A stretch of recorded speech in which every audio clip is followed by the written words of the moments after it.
भौतिक वातावरण, हम लोग मानव भूगोल के अंतर्गत भौगोलिक पर्यावरण देख रहे थे, जियोग्राफिकल इन्वायरमेंट, है ना।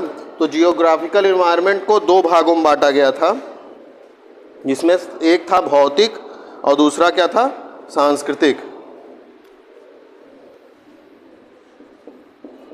भौगोलिक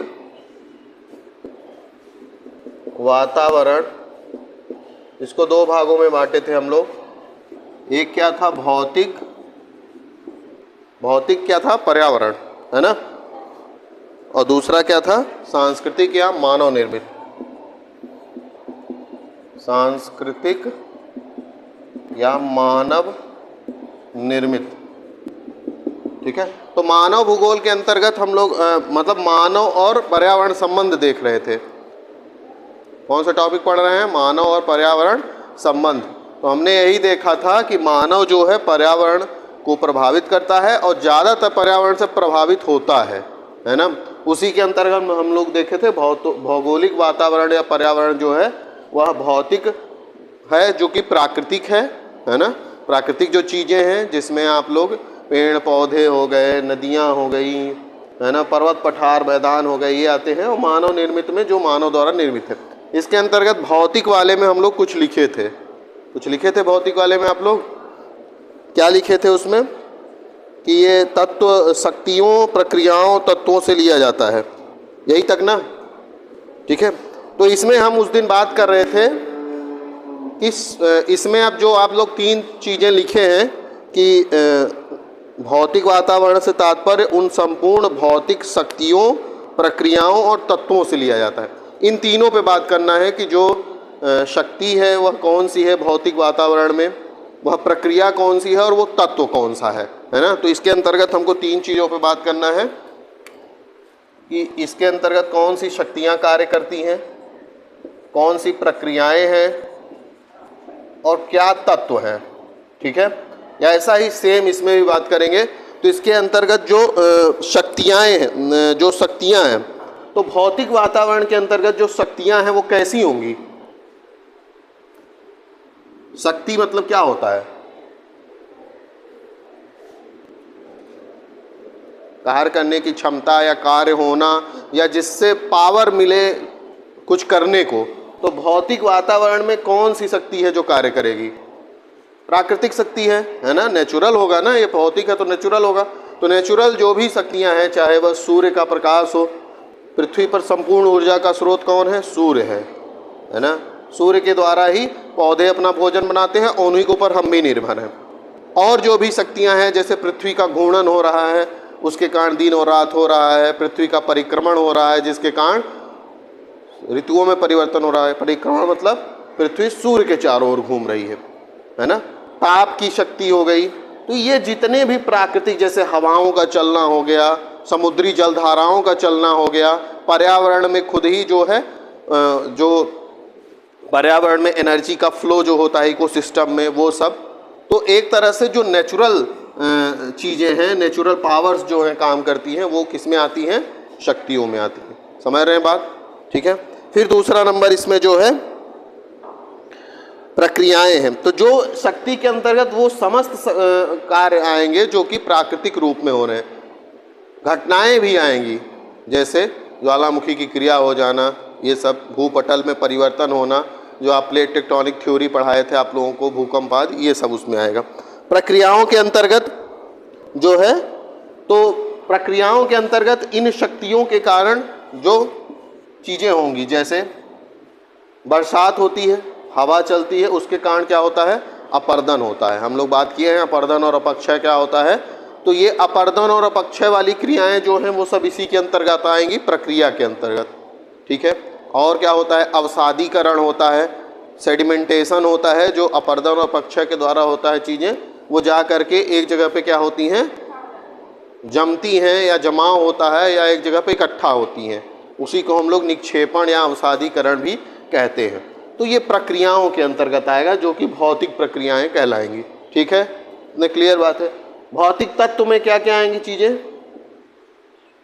भौतिक तत्व में जैसे तापमान हो गया, वर्षा हो गई, है ना, जो आर्द्रता हो गई, हवा हो गई, ये सब किस में आएंगे? भौतिक तत्व में आएंगे।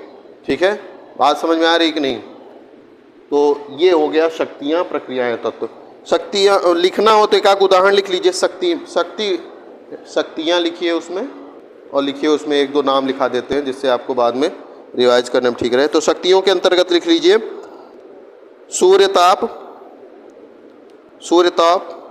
पृथ्वी की दैनिक और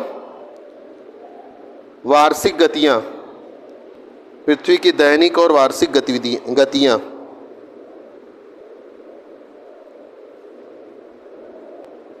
प्रक्रियाओं के अंतर्गत लिखिए, और बहुत सारी हैं, सारा नहीं लिखा रहे हैं, एक दो लिखा दे रहे हैं।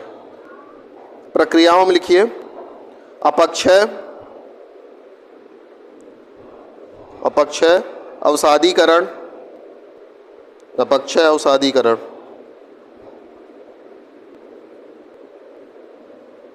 तत्व में लिखिए, तत्व में मौसम जलवायु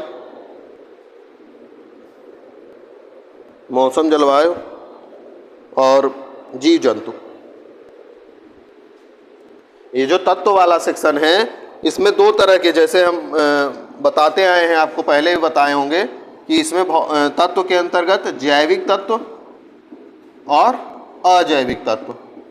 तो जैविक में हम लोग आते हैं, पेड़ पौधे जीव जंतु आते हैं, वो कैसे हैं? जैविक हैं। और अजैविक में क्या आते हैं? जो जीवित चीज़ें नहीं हैं, जिसमें हवा पानी ये सब आता है, हवा पानी हो गया, आर्द्रता हो गया, ये सब। ठीक है, फिर हम लोग आते हैं सांस्कृतिक वातावरण में। ठीक है, इस वाले में तो सांस्कृतिक या मानव निर्मित जो वातावरण है वो क्या है? जो हमने बनाया है। हमने अपनी आवश्यकताओं की पूर्ति के लिए जो भी चीज़ें बनाई हैं और जिनसे हम लोग क्या हैं, जिनसे हम लोग अपना दैनिक जीवन में जिनको प्रयोग भी करते रहते हैं और जो हमारे आसपास भी देखने को मिलती हैं, वही सांस्कृतिक वातावरण या मानव निर्मित वातावरण का क्या होता है? पार्ट होता है ना। आप लोग जैसे यहाँ पे कॉलेज है, कॉलेज भी एक सांस्कृतिक वातावरण का पार्ट है ना। जो भी चीज़ें हम लोग प्राकृतिक नहीं है वो यूज कर रहे हैं, चाहे हम बॉटल ही यूज कर रहे हो पीने के लिए पानी, है ना, वस्त्र पहन रहे हैं, या ये टेबल कुर्सियाँ जो बनाए हुए हैं, ये सब किसका पार्ट है? मानव या सांस्कृतिक, मानव निर्मित या सांस्कृतिक पर्यावरण का ही पार्ट है, जो कि बहुत महत्वपूर्ण है, जिसमें हम तकनीक का इस्तेमाल करते हैं, है ना। देखते हैं आप लोग, समय के साथ तकनीक में क्या होता जाता है? परिवर्तन होता जाता है, और जो सांस्कृतिक वातावरण है उसमें नई नई चीज़ें हम ऐड करते जाते हैं, है ना। धीरे धीरे तकनीक परिवर्तन देखते रहे। आप लोग कीपैड वाले फ़ोन से या लैंडलाइन वाले फ़ोन यूज करते थे, है ना। उससे भी पहले अलग तरीके का एक फ़ोन था, फिर लैंडलाइन आया, है ना, फिर कीपैड आया, स्मार्टफोन आ गया, अब तो AI भी आ गया है, आर्टिफिशियल इंटेलिजेंस, जिसमें वो दिखाई भी नहीं दे सकता है। तो ये सब चीज़ें हैं, शक्तियाँ परिवर्तित होती रहती हैं। तो पार्थिव जो हमारा सांस्कृतिक वातावरण है, इसमें भी इसी तरह की शक्तियाँ, प्रक्रियाएं और तत्व कार्य करते हैं। तो इसके अंतर्गत देख लेते हैं कौन कौन सी शक्तियाँ,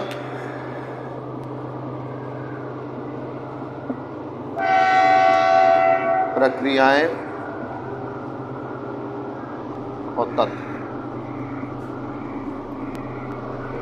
तो शक्तियां जो हैं उसके अंतर्गत लिख लीजिए। शक्तियों में दो ठो उदाहरण लिखिए। पहले शक्तियों में लिखिए जनसंख्या,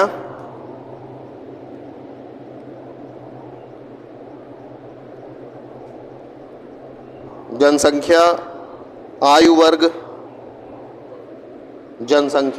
वर्ग, आयु, एज, क्लास, प्रजाति रचना,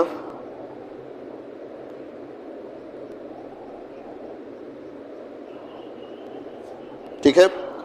तो शक्तियों के अंतर्गत कहने का मतलब है कि मानव निर्मित संस्कृति या मानव निर्मित जो पर्यावरण है, इसमें कौन महत्वपूर्ण भूमिका निभा रहा है? मानव। इसमें जो भी चीज़ें होंगी वो कौन करेगा? मानव ही न करेगा, क्योंकि मानव निर्मित ही है ये। वहाँ कौन कर रही थी? प्रकृति कर रही थी। तो मानव निर्मित में जो मानव है, तो मानव से संबंधित जो भी चीज़ें हैं, चाहे मानव की जनसंख्या हो, उस जनसंख्या में भी मानव के अंतर्गत भी स्त्री पुरुष का अनुपात देखते हैं, एज जो है वो महत्वपूर्ण फैक्टर है, क्योंकि जो एज है, जैसे आप अगर एक निश्चित उम्र तक के लोग ही जो है कार्य में मतलब जो कार्यशील जनसंख्या मानी जाती है, बच्चों को आप कार्यशील जनसंख्या में नहीं मानते हैं, है ना, और जो ज़्यादा वृद्ध हो गए हैं उनको भी कार्यशील नहीं माना जाता है। तो जो बीच का उम्र है ना, लगभग कह सकते हैं वो अलग अलग वैरी करता रहता है।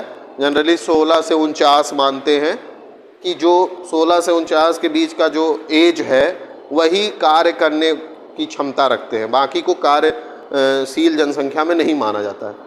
माना जाता है कि वो डिपेंडेंट है। जैसे बच्चे जो हैं वो, अभी आप लोग भी अपने पेरेंट पे डिपेंडेंट हैं, है ना, क्योंकि आप खुद से अभी कुछ काम नहीं कर रहे हैं। जो ज़्यादा वृद्ध हो जाते हैं वो भी काम नहीं करते, वो भी डिपेंडेंट हो जाते हैं। तो ये जो बीच का पॉपुलेशन है यही ना काम कर रहा है। तो जो कार्यशील जनसंख्या है ना, और जो एक सेक्स रेशियो होता है जिसमें स्त्री और पुरुष का अनुपात देखते हैं, कितनी स्त्रियां हैं कितने पुरुष हैं, वह भी इसी का पार्ट है। ठीक है। जो प्रक्रिया है, प्रक्रिया में 2 उदाहरण लिख लीजिए। प्रक्रिया में लिखिए पोषण, पोषण, समूहीकरण,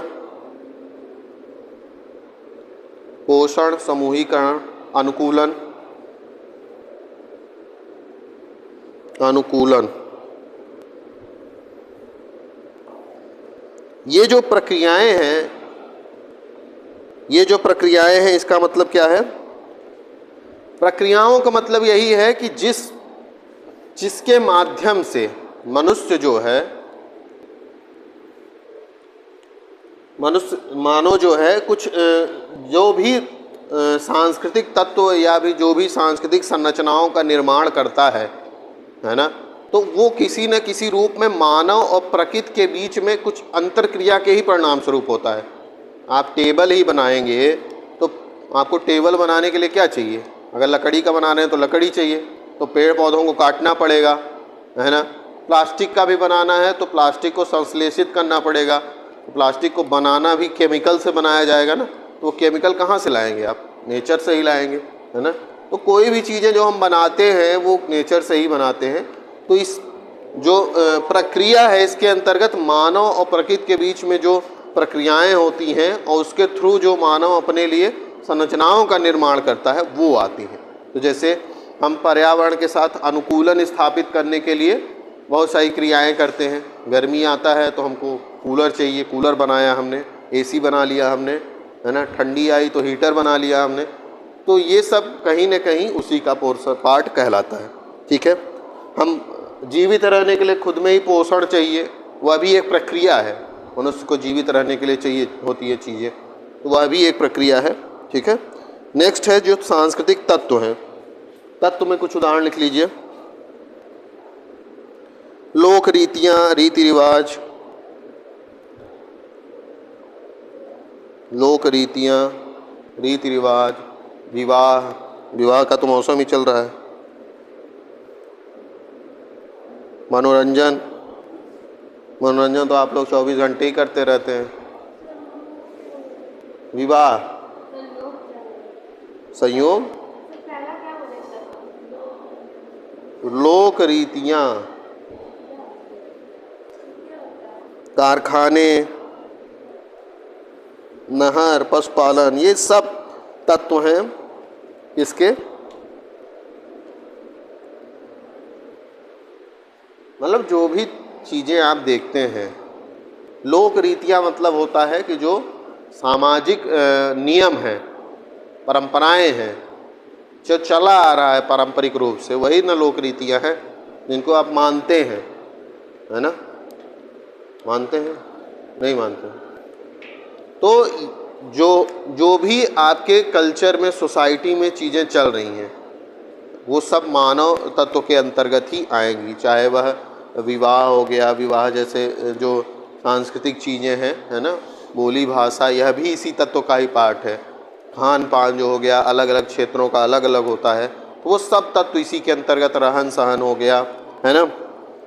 और साथ ही में जो नहरें हो गई, फसलें हो गया, खेती बाड़ी हो गई, कारखाने हो गया, उद्योग बहुत सारे स्थापित किए जा रहे हैं, तो ये सब क्या है, मानवीय तत्व या सांस्कृतिक तत्व के ही पार्ट होंगे, मानव निर्मित तत्व के ही पार्ट होंगे। ठीक है।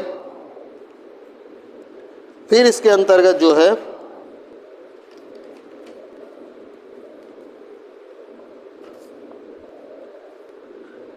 तो इस तरह से जो है ये जो है हम लोग इस पे बात कर लिए कि भौगोलिक वातावरण के अंतर्गत ये जो भौतिक वातावरण था और जो सांस्कृतिक या मानव निर्मित वातावरण था, इसकी शक्तियाँ क्या हैं, प्रक्रियाएं क्या हैं, तत्व क्या हैं। तो ये वाला कंप्लीट हुआ है ना, मानव और पर्यावरण के बीच में जो संबंध था वो कंप्लीट होता है। फिर इसके बाद हमको देखना है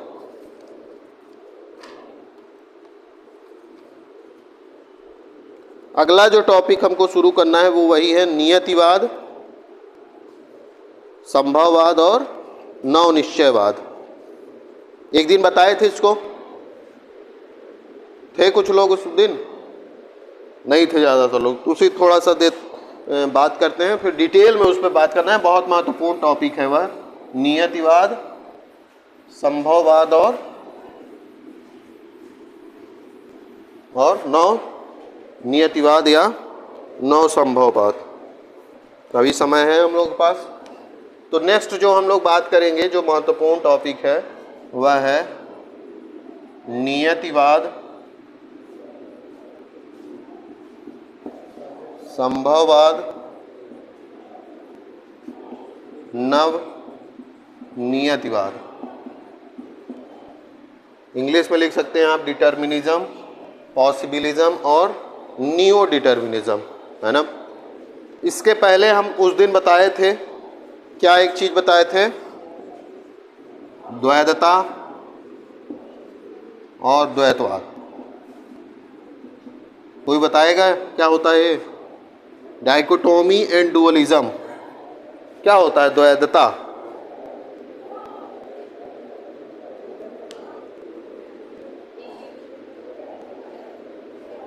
तेज से बोलो, सुनाई दे यहाँ तक। किसी एक बिंदु पर दो अलग अलग विचार। और द्वैतवाद एक ही विषय पर दो अलग विचारधारा, दोनों संबंधित है एक दूसरे से, द्वैधता और द्वैतवाद। कैसे? मतलब द्वैधता जो है और द्वैतवाद दोनों संबंधित होते हैं। कैसे?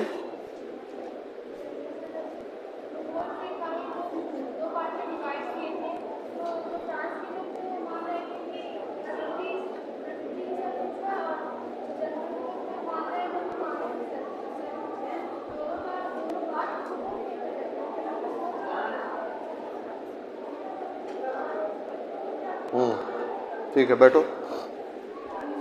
द्वैधता बताए थे हम आपको कि किसी भी एक विषय पर या किसी भी एक बिंदु पर, बिंदु मतलब विषय, बिंदु मतलब एक डॉट नहीं कि डॉट हो गया तो उस पर, बिंदु मतलब होता है कोई विषय हो, कोई मुद्दा हो, है ना, उस पर दो तरह के विचार, कोई भी दो तरह का विचार किसी भी बिंदु पर। जैसे कुछ लोग मानते हैं कि दहेज अच्छी बात है, कोई मानते हैं दहेज बुरी बात है। आप सबके घर में